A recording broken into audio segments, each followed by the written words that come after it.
Welcome back. Well, you might not know me, but hi, I am Emmy, or Emmy Stickman, or just. Anyway, me and my friend Pokey will be reading school horror stories. Pokey, say hi. Hi. She's sick, don't mind that. Okay, the story is called The Girl in the Photograph. One day at school, a boy named Tom was sitting in class doing math. It was 6 more minutes until after school. As he was doing his homework, something caught his eye. His desk was next to the window and turned and looked at the grass outside. It looked like a picture. When school was over, he ran to the spot where he saw it. He ran fast so that no one else could grab it. Ayo, grab what? Ayo. He picked up and smiled. It was a picture of the most beautiful girl you've ever seen. It was me. It was me. Don't worry. It was Pokey. She's fabulous. She had a dress with tights. Okay, I'm never gonna be wearing that. I don't know, red shoes, and her hand was formed into a peace sign. She was so beautiful, he wanted to meet her. So he ran all over the school and asked everyone if they knew her or have ever seen her before. But everyone asked. Okay, buddy. Everyone said no. He was devastated. So very and devastated. When he was home, he asked his older sister if she knew the girl, but unfortunately she said no. It was very late, so Tom walked up to the stairs, placed the picture on beside the bus. On his bedside table and went to sleep. In the middle of the night, Tom was awakened by the tap on his window. It was like a nail tapping. He got scared. After tapping, he heard a giggle. He saw a shadow near his window, so he got up out of bed, walked towards his window, and opened it, followed the giggling. That was me. I was giggling. No, that was me. I was planning to take his toenails. By the time he reached it, it was gone. Yeah, that was spooky. She was gone so fast. Yep. That's how short I am. I don't think you'd be gone that fast. That's how short you are. Man, I'm not that short. Man, the height difference. Sure. I could literally use your head as an arm. I still don't want to hear it. My bad. Okay, buddy. Again, he asked the neighbors if they knew her. Everybody said sorry, no. When his mother came home and asked her if she knew her, she said no. Okay, what's if people say no? Just say yes. It's not that hard. He went up to his room, placed the picture on his desk, and fell asleep. Once again, he woken by tapping.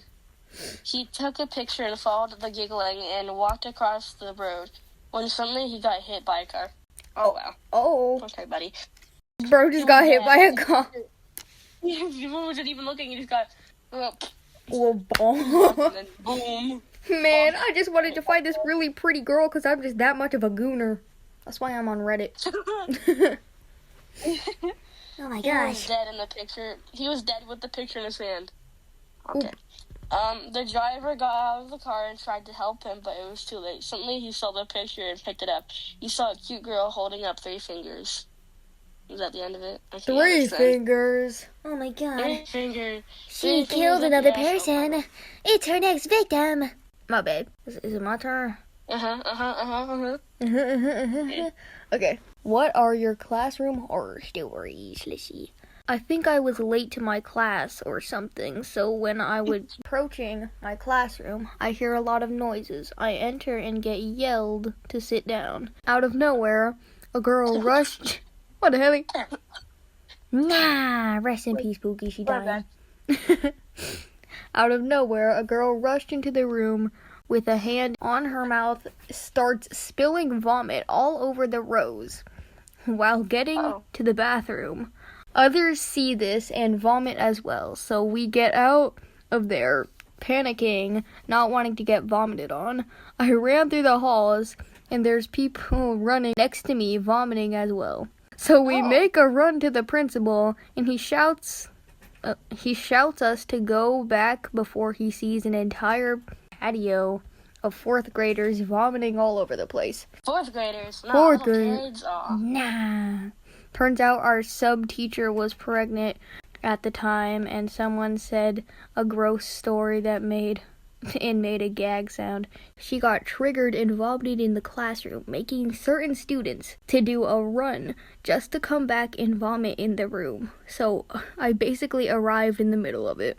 Why is there so much vomiting? Like, why is there so much vomiting? I don't know, buddy. So wow, it was a chain reaction. I don't know if that classifies as a horror story. Isn't my turn yet? Yes. Okay, this is called, what's it called? Everyone loves the first day of school right now. I hate it. New classes, new friends. It's a day full of potential and hope before the dreary depressions of reality show up to ruin all the fun. Oh yeah, that's true. I hate school. I like the first day of school for a different reason though. I can sense a sort of aura around them. Aura farming. Hey yo. A colored outline based on how long the person has to live.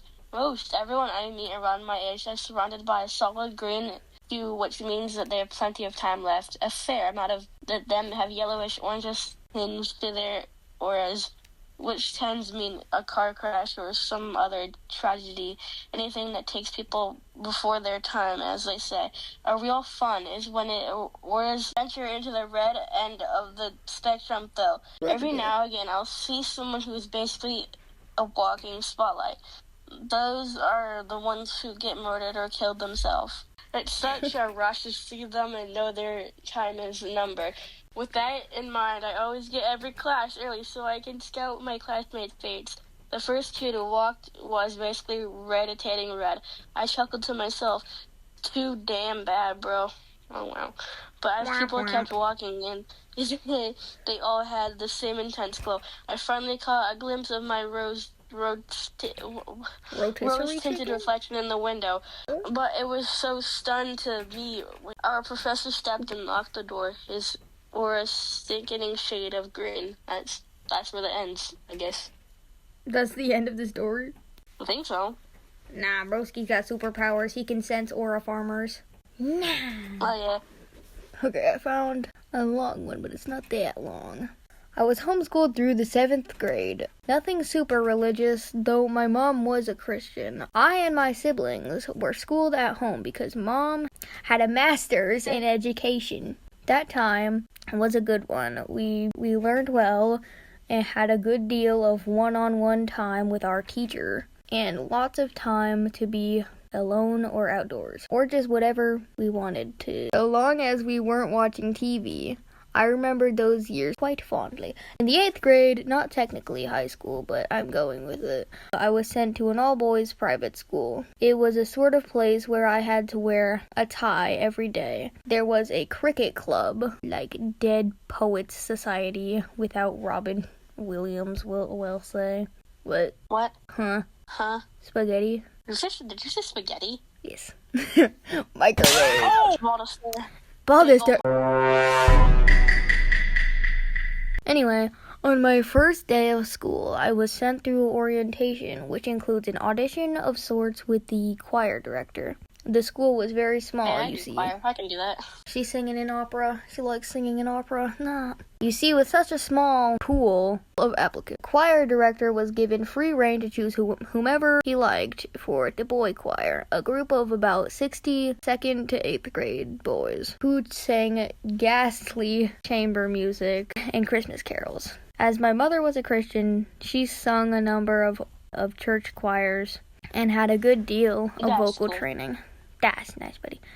Needless to say, the choir director loved me. He told me I had the voice of an angel. He accepted me into the choir on the spot. I was flattered as soon as I realized that I was somewhat unique for more than my talents. My voice had yet to change. Remember, I was homeschooled. Almost no one against whom the GOG, my development. Okay. I was the only 8th grader in the school who was in alto. I don't know what that is. Anyway, this was more than a bit embarrassing for the boy trying to fit in an alien place. Regardless, I soldiered on through the 8th grade until sometime around Christmas break. when the choir was in full swing and the 7,000 days of Christmas on the decked halls. Okay, buddy. When it was announced that for that for the choir, the boy choir, to play, we should be putting on The Wizard of Oz. It only took a few moments for me to understand what was about to happen to me. The entire grade knew the cast before it was announced. 4 months into my first year, real school ever, I was informed I would be playing the role of Dorothy. Ruby slippers and all. And played Dorothy I did. Ruby slippers, pigtails, necessarily homosexual implications. And the third grader dressed as Toto. In front of the entire school, you don't know embarrassment until you sing Somewhere Over the Rainbow to a crowded auditorium of all male squash players. Okay. It was an unusual way to enter a new community. Of course, there are many, many more of these stories, most involving a complete lack of social skills at the time. But this is probably the most resonant. Wait, someone leaked their whole name. Okay. Pookie's turn to read. My turn? Okay, Okay, so this happened last fall when I was waiting in my PI's office. Okay, great English. I was waiting for him as he already had a yeah, that's what it's called. For being frequently late. He was sleeping in his office, so don't get me wrong, he was a cool guy. Yeah, sure. So I was waiting for him at the door, and Professor next door was cracked open. I could hear her, proof, talking to a student. Let's call him Andrew. Proof, and more proof. He tenured professor about 20 plus years in uni, and Andrew is. I'm gonna go grab my chimkin nuggets. I'll be right back. Oh my god! You can still read, bro. Okay. Ever shocked, but I was having pretty big ears, and their conversation was quite bugaboo. Given how quiet the hallway was, the best of the memory I was writing down their conversation. Proof, why haven't you gotten experiments done? Andrew, Professor, please, I'm very bad at the situation in my lab. Let me explain. Is this a horror story? What is this? It's Professor, not Proof. Oh, my bad. Okay, tell me. Andrew, my family died in a car crash earlier. This term has been really chaotic. It's hard for me to focus on experiments because there's just so much to attend right now. Professor. Okay, that's nice. So you haven't finished your experiments, Andrew. I don't know what to say, Professor. I have been trying my hardest to do the experiments. Try harder. And also, your funding is running out of the next year. I think he did that. She's secretly hiding under her bed. What do you mean you want? I can't stay here. I'm not funded, and I have to take care of things back home, too.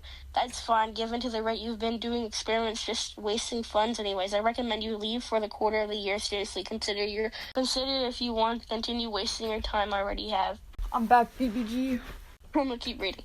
Okay. Yes, as much as you can get done before you leave, it's not a problem. If you don't come back, I'll get someone else to self-funded to do the rest. Self-funded, what the... Okay.